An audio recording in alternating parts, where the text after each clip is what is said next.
Ethan Wright floated in his escape pod. The oxygen meter flashed red. He had maybe 10 minutes of air left.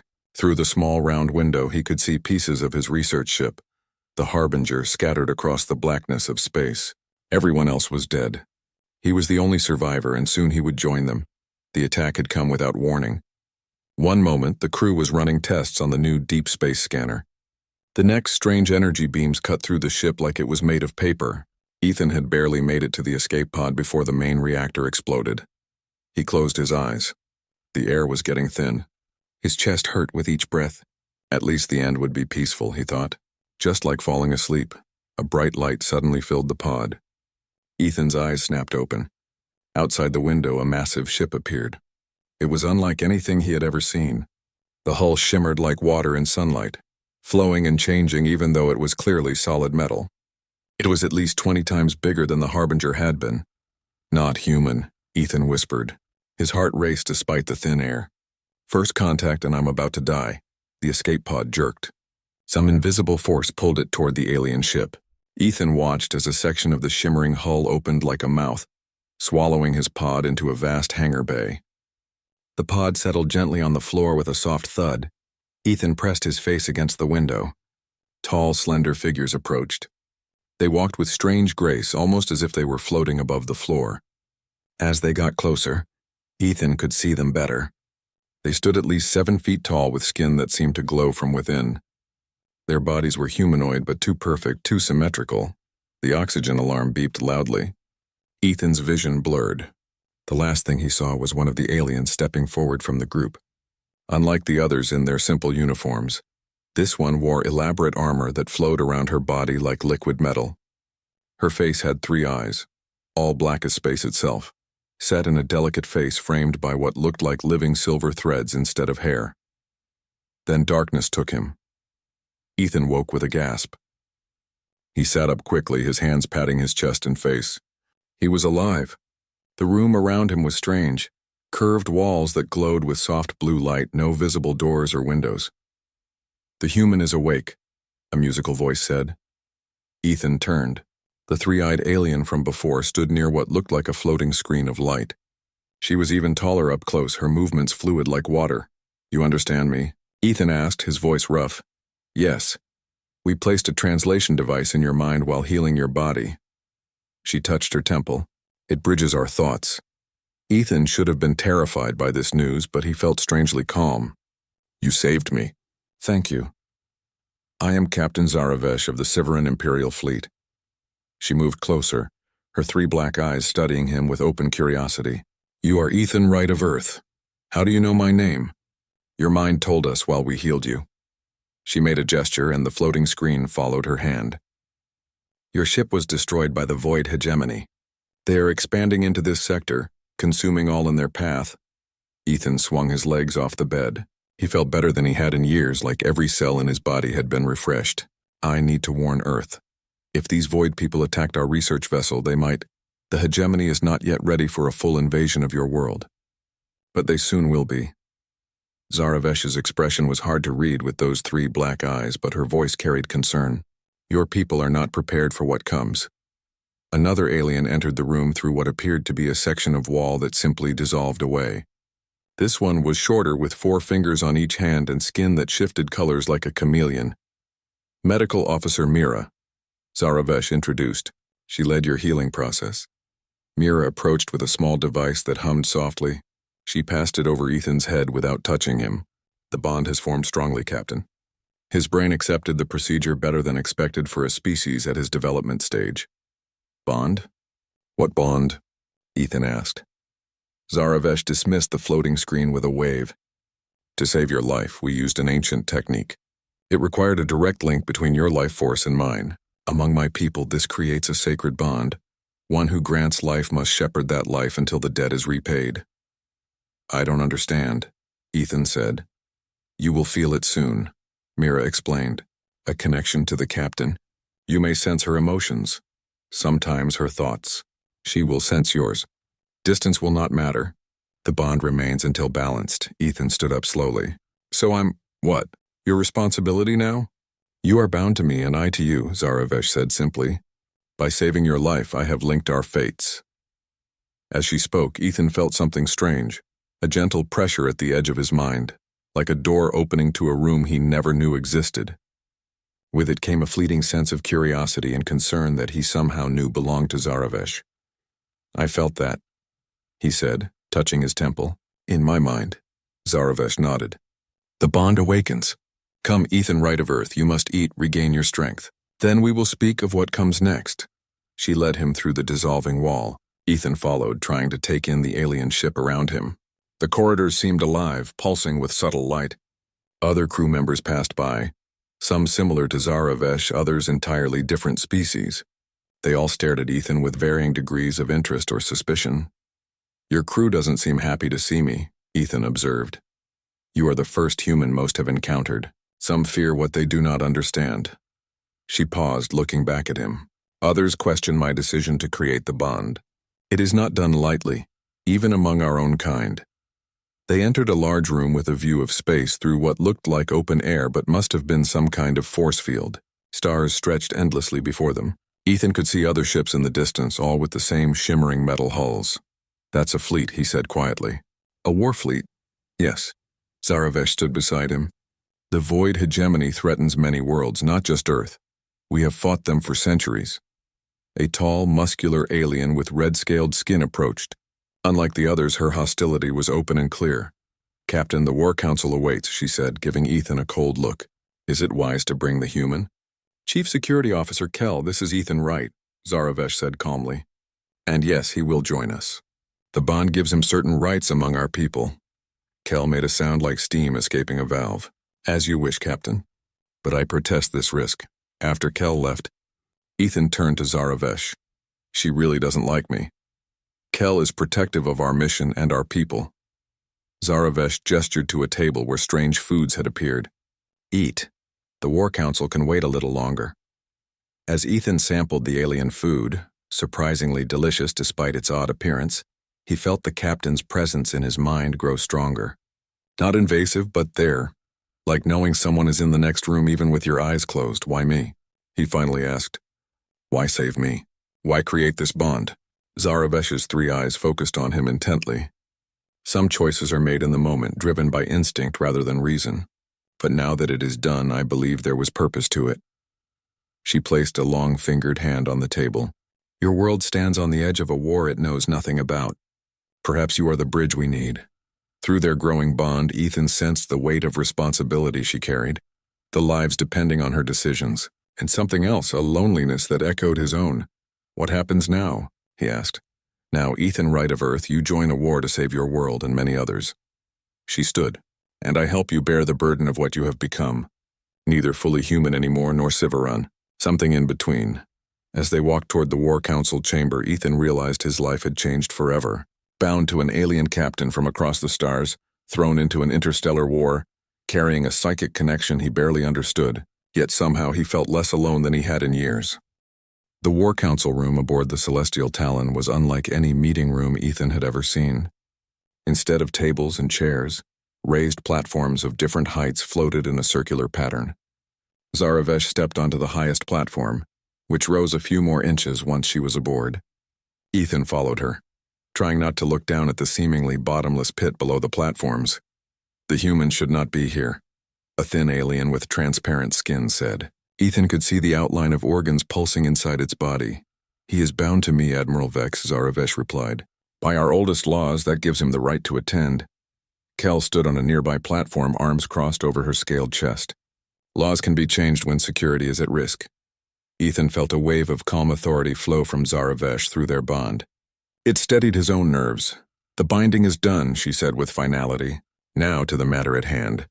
The center of the circle filled with a three-dimensional image of the galaxy. Certain areas glowed blue, others red, with a spreading darkness consuming stars at one edge. "The void hegemony has taken 3 more systems since our last council," reported a Sivaran officer Ethan hadn't met. "Their conversion rate is accelerating." "Conversion?" Ethan asked quietly. Zaravesh sent him an image through their bond. Planets being wrapped in darkness. All life consumed and transformed into more soldiers for the void. "They do not simply conquer," she explained aloud for the others. "They consume. They absorb the consciousness of entire species into their collective. Admiral Vex pointed to a small blue dot. Earth is here on the edge of their next expansion zone. The humans' research vessel was destroyed because it detected the Void Scouts. Ethan felt sick. They're coming to Earth next. Yes, Zaravesh confirmed. But we will intercept them first. The Severan fleet stands between Earth and the Void. Why? Demanded Kel. Earth has no strategic value. It is not part of the Imperial Alliance. We should focus our forces on the core worlds. Ethan felt anger rise in his chest, but before he could speak, he sensed Zaravesh's gentle restraint through their bond. All life has value, Kel, she said, and Earth's unique. Development may offer insights we can use against the Void. Their technology follows different paths than ours or the hegemonies. The meeting continued with battle plans and resource allocations that Ethan barely understood. The aliens used concepts he had no words for, discussing weapons and defenses beyond human science. Through it all, he felt Zaravesh guiding his understanding through their connection, feeding him context and explanations. After the council ended, Zaravesh led Ethan through more living corridors. You handled that well, she said. The council can be difficult for outsiders. They don't trust me, Ethan said. They don't know you, she corrected. Trust must be earned, especially in wartime. They arrived at a door that shimmered into existence as they approached. These will be your quarters, Zaravesh said. I have assigned Lieutenant Dawn to help you adjust to life aboard the Celestial Talon. The room inside was spacious with the same organic feel as the rest of the ship. A bed that looked like a cloud shaped itself as Ethan approached. The far wall was transparent, showing the stars beyond. Rest, Zaravesh said. Your mind still adapts to the binding. We will speak again soon. After she left, Ethan explored his new home. The bathroom worked by thought rather than touch. Food appeared in a wall alcove when he felt hungry. Everything responded to his needs almost before he knew them himself. He lay on the cloud bed, staring at the stars. Earth was out there somewhere, unaware of the danger approaching. His family, friends, all of humanity, blissfully ignorant of the cosmic war about to reach their doorstep. Through the bond, he felt a gentle presence, Zaravesh, checking on him from somewhere else on the ship. The feeling was comforting rather than intrusive. I'm okay, he whispered, wondering if she could hear his thoughts as clearly as he sometimes felt hers. A sense of acknowledgement came back, then faded like a retreating tide. The bond was strongest when they were physically close, it seemed. Sleep eventually claimed him, but his dreams were strange, filled with stars and darkness, worlds he'd never seen, and memories that weren't his own. Ethan woke to a soft chiming sound. A small hovering light pulsed near the door. Enter, he called, sitting up. The door dissolved to reveal a Severan female, shorter than Zaravesh with only 2 eyes instead of 3. Her skin had a bluish tint rather than the captain's alabaster glow. I am Lieutenant Dawn, she said with a slight bow. The captain assigned me to assist your integration. Ethan got up, grateful to find his Earth clothes clean and waiting for him. Nice to meet you, Lieutenant. I could definitely use some help figuring this place out. You may call me Dawn, she said, her expression curious. I have never met a human before. Is it true your species still uses combustion engines for space travel? Ethan smiled. Among other things, yes. I'm guessing that seems pretty primitive to you. Different paths of development, Dawn said diplomatically. The captain believes there is value in such diversity. Dawn took him on a tour of the ship. The Celestial Talon was enormous, with over 3,000 crew members from 12 different species. Ethan learned that the ship was partly grown rather than built, using living metal that could repair itself and adapt to damage. In the ship's heart, a massive crystal pulsed with energy. Engineer Grace, a 6-fingered alien with geometric patterns etched into her green skin, explained the propulsion system. The crystal channels energy from what you might call subspace, she said. It allows us to fold spacetime rather than travel through it. Like a wormhole? Ethan asked. Grace seemed pleased. A simplified comparison, but essentially correct. Your species understands the basic principles, at least theoretically. Throughout the day, Ethan met more crew members. Some were openly curious, others politely distant, and a few, like Kel and her security team, openly suspicious. But Dawn remained patient, answering his endless questions and explaining alien customs to prevent accidental offense. They finished the tour at the ship's arboretum, an impossible forest growing in the middle of the warship, with plants from dozens of worlds creating a peaceful haven. This is where many come to meditate, Dawn explained. The captain often visits here. As if summoned by her name, Ethan felt Zaravesh's presence grow stronger in his mind. Moments later, she appeared on a path between trees with glowing blue leaves. "Lieutenant," she acknowledged Dawn. "I will take Ethan from here." Dawn bowed and left them alone among the alien plants. Some flowers turned to follow Zaravesh as she walked, as if drawn to her energy. "How do you find my ship?" she asked. "Amazing," Ethan admitted. "Nothing on Earth comes close to this technology. And yet your world has unique qualities too." She gestured for him to follow her deeper into the forest. "Your art, your music, your capacity for rapid adaptation. These things interest me." They reached a small clearing with a pool of water that seemed to glow from within. Zaravesh knelt beside it, motioning for Ethan to join her. "The binding between us grows stronger," she said. "You will need to learn to control it, to maintain your individuality while accepting the connection." "Is that possible?" Ethan asked. "I can feel your emotions sometimes, even see images you send me." "It is a balance," she explained. "Touch the water." Ethan dipped his fingers into the pool.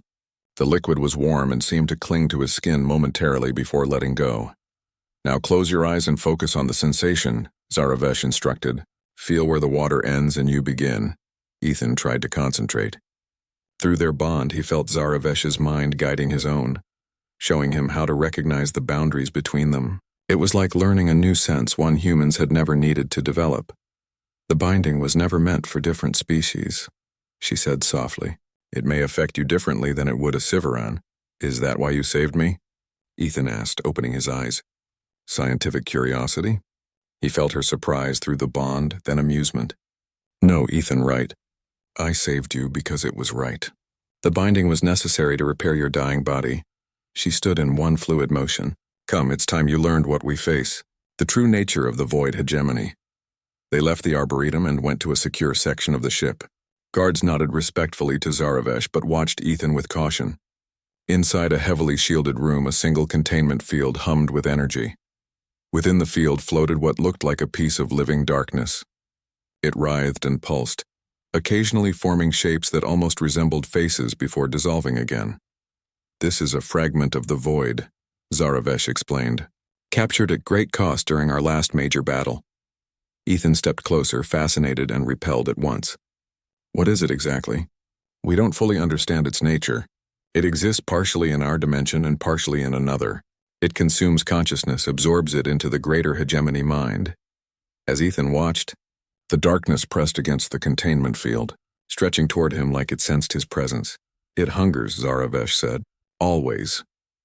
Through their bond, Ethan felt her deep fear and determination, emotions she kept hidden from her crew but couldn't hide from him. "If Earth falls to this," she continued, "every human mind will become fuel for the void's expansion." "Not death, Ethan, something worse. Eternal consumption." Ethan's body ached all over. He lay flat on his back on the training room floor, trying to catch his breath. Lieutenant Dawn stood over him, not even slightly winded. "You must anticipate the movement, not just react to it," she said, offering her hand to help him up. For 2 weeks now, Ethan had been training daily in Sivaran combat techniques. His human reflexes were too slow, his movements too predictable, but he was improving even if his bruised body suggested otherwise. "Again," Dawn commanded once he was on his feet. They circled each other on the softly glowing floor. Dawn moved with the fluid grace all Sivarans seemed to possess, her steps light and precise. Ethan had learned to watch her center of gravity rather than her limbs for clues to her next move. When she struck, he was ready. He sidestepped the attack and countered with a move Zaravesh had shown him through their bond, a technique that used an opponent's momentum against them. Dawn stumbled slightly, genuine surprise on her face. "Better," she acknowledged. "The captain's influence is evident." Through the binding, Ethan could sometimes access Zaravesh's muscle memory and combat instincts during training. It was getting easier to separate her knowledge from his own, to borrow what he needed without losing himself in her consciousness. After training, Ethan went to the command deck where Zaravesh had summoned him. The massive circular room buzzed with activity as crew members monitored screens and holograms. At the center, Zaravesh stood studying a tactical display of Earth's solar system, Ethan, she acknowledged him without looking up. Your insights on human defense systems are needed. He joined her at the display. Earth doesn't have unified planetary defenses. Each nation maintains its own military. Zaravesh frowned. Inefficient. The Void will exploit such divisions. That's how humans operate, Ethan said with a shrug. Competing interests, different priorities. Kel approached, her scaled skin flushed with irritation. Captain, the human's knowledge is outdated. He's been away from Earth for months. We should gather our own intelligence. And risk detection?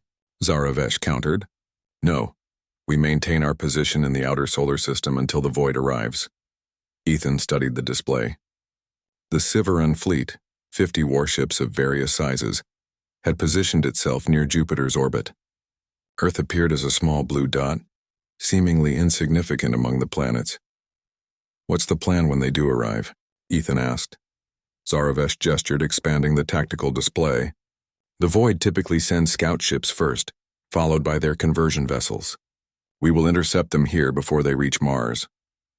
Communications specialist Lyra, a willowy alien with silvery skin, called from her station. Captain, we're detecting unusual energy signatures from Earth. The display zoomed in on Earth. Several points of light pulsed around the planet. They're testing new orbital defense platforms, Ethan explained, recognizing the pattern. Part of the United Earth Space Defense Initiative. It was just starting when I left. Zaravesh's three eyes narrowed. Those energy signatures are more advanced than expected for your species' development stage. A cold feeling settled in Ethan's stomach. Through their bond, he sensed Zaravesh had reached the same conclusion he had. The Void has infiltrated Earth already, he said quietly. Likely their technology has been introduced by agents, she agreed. They seed target worlds with advanced weapons, knowing the species will eagerly adopt them without understanding the dangers. Those defense platforms could be backdoors, Ethan realized. When the main Void fleet arrives, Earth's own defenses will turn against it, Zaravesh finished. Kel hissed softly. We should destroy those platforms now. No, Ethan and Zaravesh said simultaneously. Zaravesh continued. A direct attack would reveal our presence and might trigger the very systems we fear. We need a more subtle approach. She turned to Ethan. You understand human thinking. How would they respond to a warning? Ethan considered the question carefully. Not well. Without proof, they'd dismiss it as a hoax or mass hysteria. With proof, he gestured at the alien crew around them. First contact would overshadow any warning you tried to give. Then we must act without their knowledge, Zaravesh decided. Clara, maintain monitoring of Earth communications.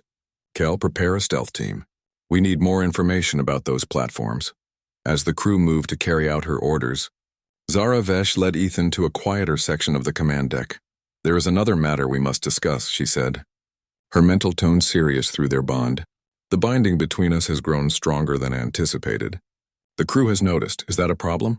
Ethan asked. It may be. Some fear I am becoming too human in my thinking. Her three eyes studied him intently, and you too influenced by Sivaran thought patterns. Ethan had noticed the changes in himself. He thought differently now, considered problems from angles that would never have occurred to him before. And sometimes late at night, he dreamed in a language he didn't understand but somehow knew was Sivaran. We're changing each other, he acknowledged. Yes. Zaravesh's mental touch conveyed concern tinged with something warmer. The question is whether this strengthens or weakens us for what comes. Before Ethan could respond, alarms blared across the command deck. They rushed back to the tactical display where a new signal had appeared at the edge of the solar system. Void scout ship, Lieutenant Dawn reported. It will reach Saturn's rings within 3 hours. Zaravesh's posture shifted instantly, all personal concerns set aside.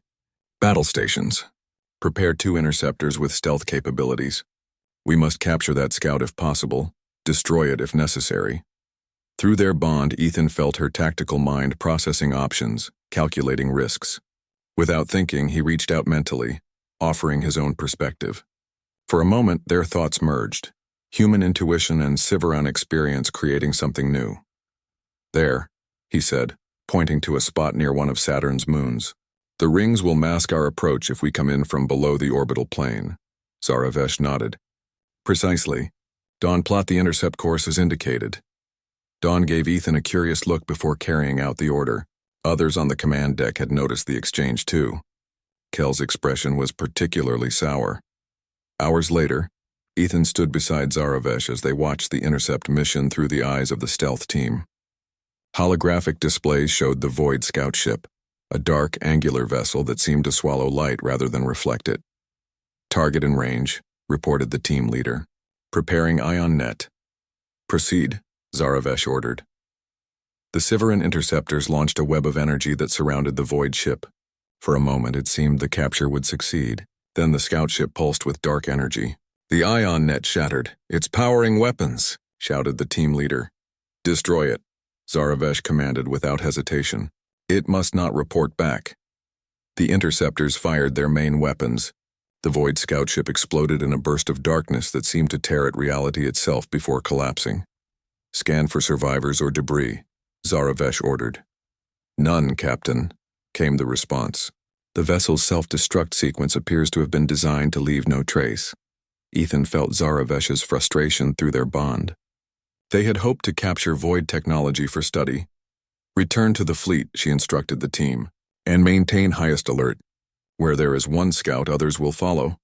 After the immediate crisis passed, Zaravesh called a meeting of her senior officers in the war room. Ethan was included despite Kel's continued objections. "The Void knows we're here now," Zaravesh began. "They will send a larger force." Admiral Vex, joining via hologram from the fleet flagship, looked grave. "Our intelligence suggests their main battle group is still 3 weeks from this system. This scout was likely an advance party, or a test of our defenses," Kel suggested. Ethan listened carefully, then spoke up. "On Earth we have a saying, the best place to hide is in plain sight. What if we make ourselves obvious in one location while positioning our real forces elsewhere?" The alien officers considered his suggestion.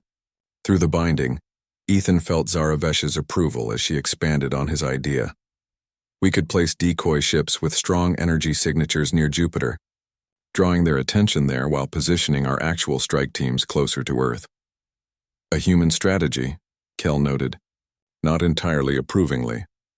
"Sometimes the unexpected works precisely because it is unexpected," Zaravesh replied.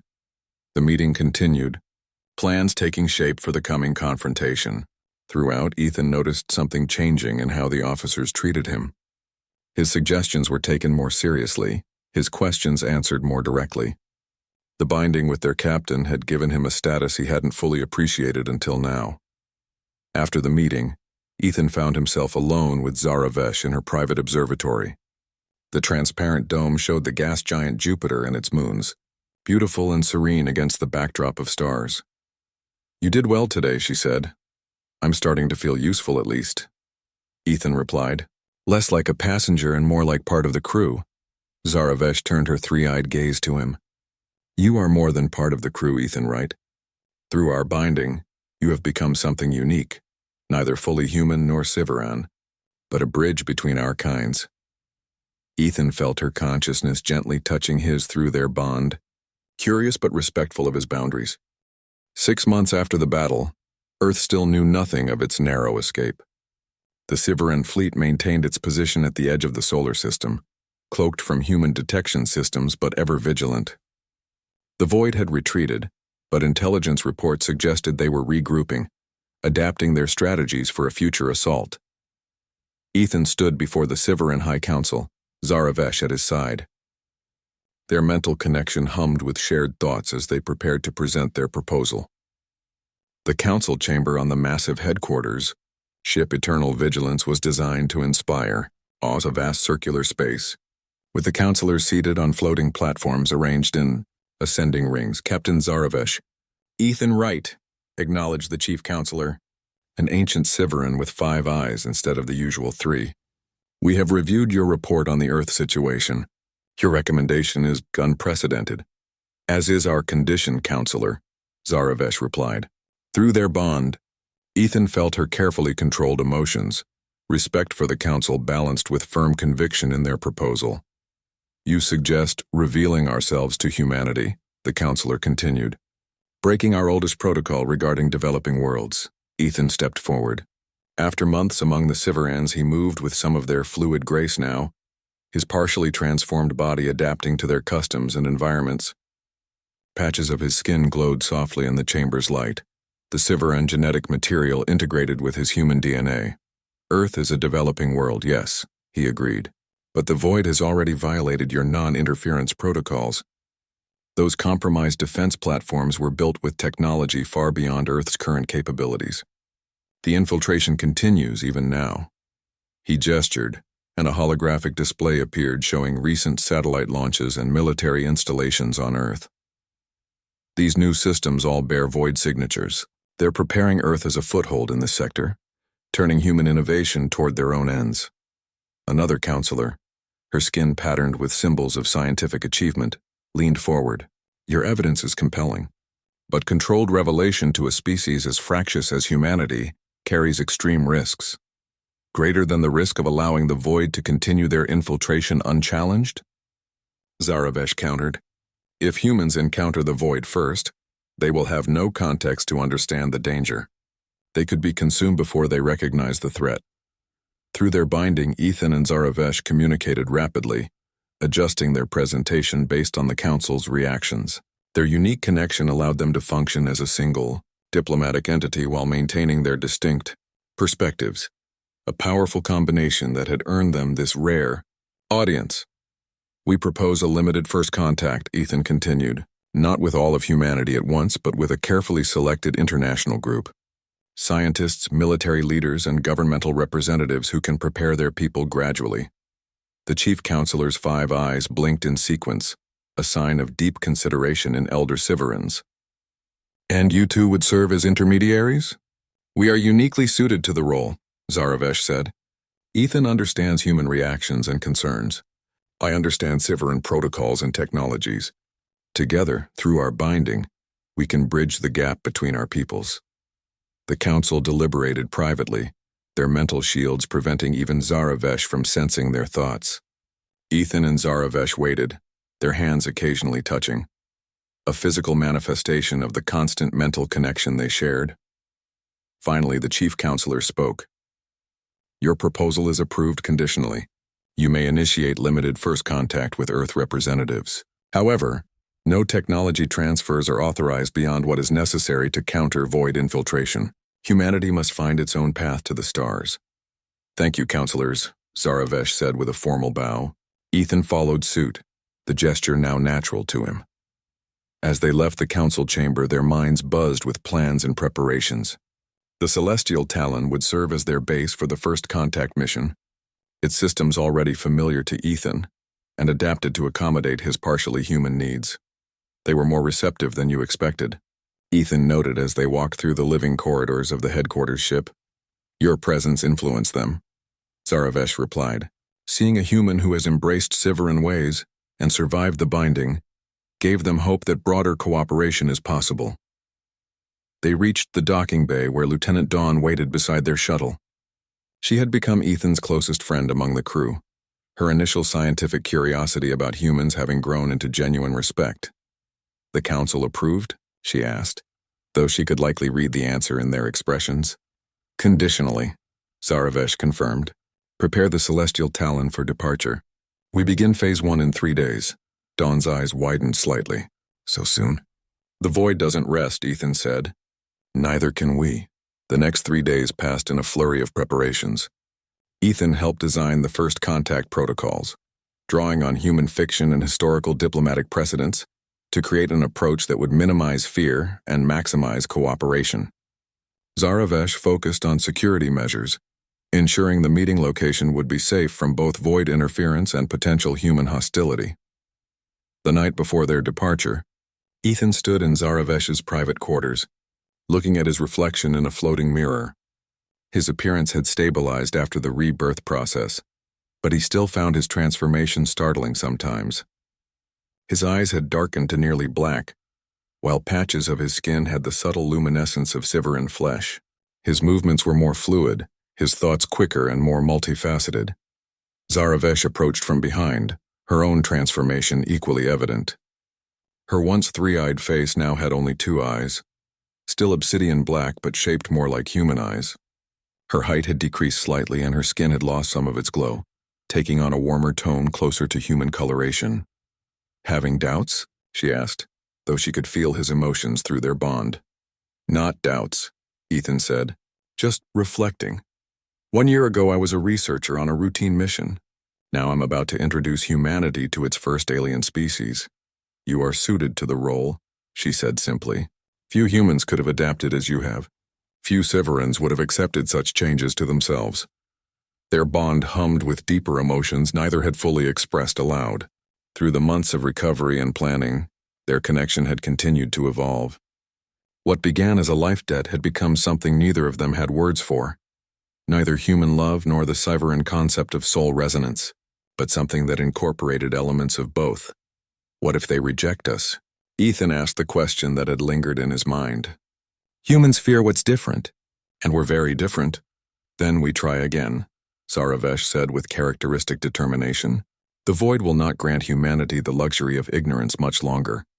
Better they learn of the wider universe from friends than from those who would consume them." The next morning, the celestial Talon departed for Earth, accompanied by 2 smaller vessels for security. As they approached the blue planet, Ethan felt a surge of emotion. This was home. Yet he had changed so much that he wondered if it would ever truly feel like home again. The first contact site had been carefully chosen, a remote military base in neutral territory, where representatives from 7 major world powers had been gathered under the pretense of a joint security exercise. Only a handful of humans knew the true purpose of the meeting, and even they did not fully understand what they were about to encounter. As the celestial Talon entered Earth orbit, still cloaked from detection, Ethan and Zaravesh boarded a small shuttle with Kel and Lieutenant Dawn as their security detail. Ethan wore a modified Severan uniform that accommodated his hybrid physiology, while looking somewhat familiar to human eyes. Zaravesh had opted for her formal captain's attire, its flowing lines and luminescent patterns a stark contrast to anything found on Earth. "Remember the protocol," Ethan reminded everyone unnecessarily. "No sudden movements. Allow me to speak first. If anyone appears threatened, we withdraw immediately." "We remember, Ethan," Dawn said with good-natured patience. "We've rehearsed this 17 times. Through the binding, Zaravesh sent him a wave of calm. "Your anxiety is natural but unnecessary. We have prepared thoroughly." The shuttle descended through Earth's atmosphere, its advanced shielding preventing detection until they were directly above the meeting site. Only then did Ethan send the agreed-upon signal to the human representatives below. The shuttle landed in the center of the base's largest open area, where a hastily constructed reception area waited. Through the viewports, Ethan could see the human delegation, 28 people from different nations, their faces showing varying degrees of shock as the alien vessel appeared seemingly from nowhere. "Ready?" he asked Zaravesh. She took his hand, their fingers intertwining, his partly human, hers partly Severan, both forever changed by their bond. "Together," she said simply. The shuttle door opened and they stepped out into Earth's sunlight. A collective gasp rose from the human delegation as they saw Ethan, clearly partly human but also undeniably alien, and Zaravesh, whose tall, elegant form and obsidian eyes left no doubt about her extraterrestrial origin. The void arrived with the silence of death. One moment the space near Mars was empty. The next, 20 black ships appeared, seeming to tear through the fabric of reality itself. Their hulls absorbed light rather than reflected it, making them look like moving holes in space. On the command deck of the celestial Talon, Ethan stood beside Zaravesh as they watched the enemy fleet materialize. "They came sooner than expected," Zaravesh said, her mental tone sharp with concern. Admiral Vex's hologram flickered beside them. "The scout must have sent a signal before destruction. Our deception has failed." Through their bond, Ethan felt Zaravesh's mind working rapidly, recalculating strategy. He offered his own thoughts, the process now smooth after weeks of practice. Their mental communication had become almost instantaneous, thoughts and images flowing between them faster than words could be spoken. "Deploy the fleet in attack pattern Epsilon," Zaravesh ordered. "Focus defensive screens on the forward sections. The void will target our command ships first." The Severan fleet moved with precision, ships taking position around the massive celestial Talon.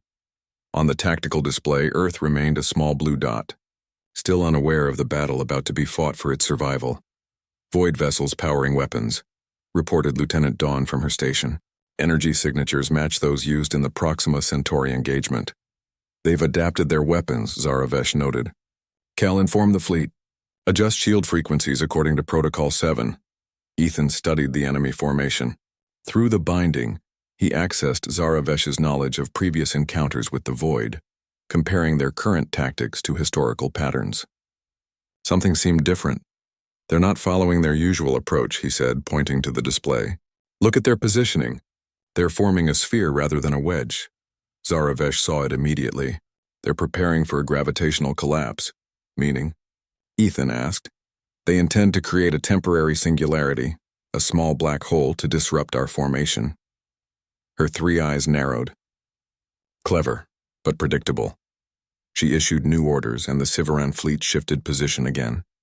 The largest ships moved to the perimeter while smaller, faster vessels formed a tight cluster near the center. When they initiate the collapse, our scout ships will use the gravitational pull to accelerate, she explained to Ethan, a slingshot attack. The battle began without warning. The Void ships fired simultaneously, their weapons releasing streams of dark energy that twisted and distorted space itself. Several Sivaran vessels took direct hits, their shields flaring bright blue under the assault. Return fire, Zaravesh commanded.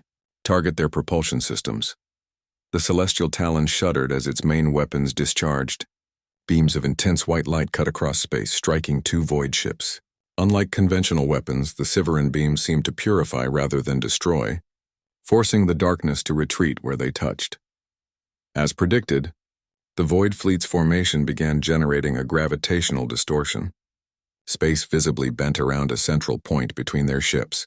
The smaller Sivaran vessels suddenly accelerated toward this distortion, using it to slingshot themselves directly at the enemy's flanks. Brilliant, Ethan murmured, watching the tactic succeed. Through their bond, he felt Zaravesh's fierce satisfaction. A strategy born of both our minds, her thoughts came to him. Neither purely Sivaran nor human. The battle continued for hours. The Void adapted to each Sivaran tactic, forcing constant adjustments and innovations. For every ship the Alliance lost, they destroyed two enemy vessels. Yet the Void pressed forward relentlessly toward Earth. On the command deck, Ethan worked alongside Lieutenant Dawn, using his human perspective to identify patterns the Sivarans might miss. His suggestion to use Jupiter's massive gravity as a force multiplier proved especially effective, allowing their ships to execute high-speed maneuvers that caught the enemy by surprise. Captain, called communications specialist Lyra urgently, we're detecting transmissions from Earth to the Void fleet. Show me, Zaravesh ordered. A holographic screen appeared displaying the signal pattern. Ethan recognized it immediately. That's coming from the orbital platforms, he said. I told you they were compromised. Zaravesh's expression darkened. The Void's infiltration runs deeper than we thought. Earth's defenses are being activated against us. The tactical display updated to show Earth's defense platforms powering up. Missiles launched from several ground sites, not toward the Void ships but toward the Sivaran fleet. They've turned Earth's weapons against its defenders, Admiral Vex said grimly. A classic Void tactic. Zaravesh made a quick decision. Ethan, can you create a message that would convince your leaders these platforms are compromised? I can try, he said. But they'd need proof. Then we'll give them proof. She turned to Lyra. Prepare a data packet with evidence of Void infiltration. Use our encounters from the Proxima system as reference.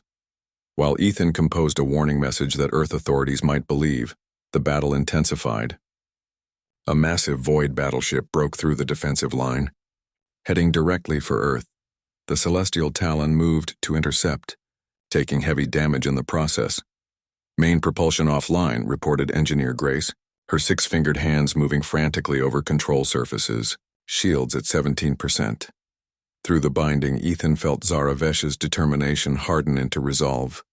Prepare the Starsunder protocol, she ordered. The bridge crew fell silent. Kel stepped forward. Captain, that would mean— I know what it means, Zaravesh cut her off. The Void cannot reach Earth. Ethan felt the captain's intention through their bond and understood what she planned. A suicide run, channeling the ship's remaining energy into a localized supernova that would destroy both vessels. No, he said, moving to her side. There's another way. Drawing on his knowledge of Earth's space program and what he'd learned about Cyberan technology, Ethan proposed using the moon's mass to create a gravitational lens, focusing the Celestial Talon's remaining weapons into a concentrated beam. It could work, Lieutenant Dawn said after running simulations, but someone must manually calibrate the array from the forward observatory. The radiation would be lethal. I'll go, Ethan volunteered immediately. Zaravesh gripped his arm, her three eyes conveying what words could not. The binding works both ways, Ethan, right? Your death would echo through my consciousness for eternity. Then we both go, he said simply, together. Their eyes met, and through the binding a complete understanding passed between them. Their fates had been linked from the moment she saved him in that escape pod. Now they would face the end as one. As they prepared to leave the command deck, Kel approached. To Ethan's surprise, the security officer gave him a warrior's salute, arm crossed over chest, head bowed slightly. You have earned your place among us, human, she said. May your journey to the great beyond be worthy. Other crew members followed suit, honoring both their captain and the human who had become part of their fight. Ethan felt their respect through the binding. Filtered through Zaravesh's consciousness, a bittersweet pride in her crew and in him.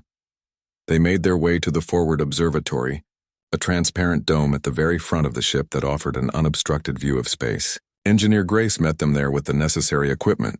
The calibration must be exact, she explained, setting up a complex array of crystals and energy conduits. The lunar surface will amplify the beam exponentially, but only if the angle is perfect. We understand, Zaravesh said. Leave us now, Grace. Return to your station. The engineer hesitated, then bowed deeply. It has been an honor, Captain. After she left, Ethan and Zaravesh began the calibration process. Through their bond, they worked as a single mind, making adjustments with perfect coordination. Outside the observatory dome, they could see the massive Void battleship growing larger as it approached Earth. Behind it, the rest of the battle raged on, flashes of light and darkness marking the struggle between the fleets. Radiation warnings flashed on nearby panels as the weapon charged.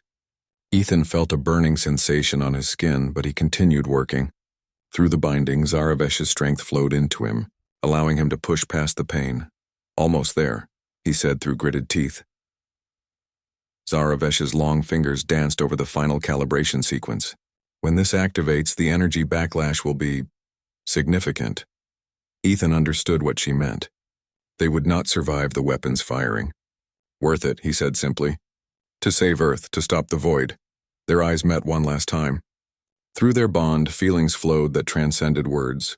Respect that had become admiration, then something deeper. Two beings from different worlds bound by fate and choice, facing the end together. Now, Zaravesh commanded, and together they activated the sequence. The moon glowed with unearthly light as it bent and amplified the Celestial Talon's energy beam. The concentrated force struck the Void battleship, tearing through its defenses and igniting its dark matter core. The resulting implosion created a momentary singularity that consumed the remaining enemy fleet before collapsing in on itself.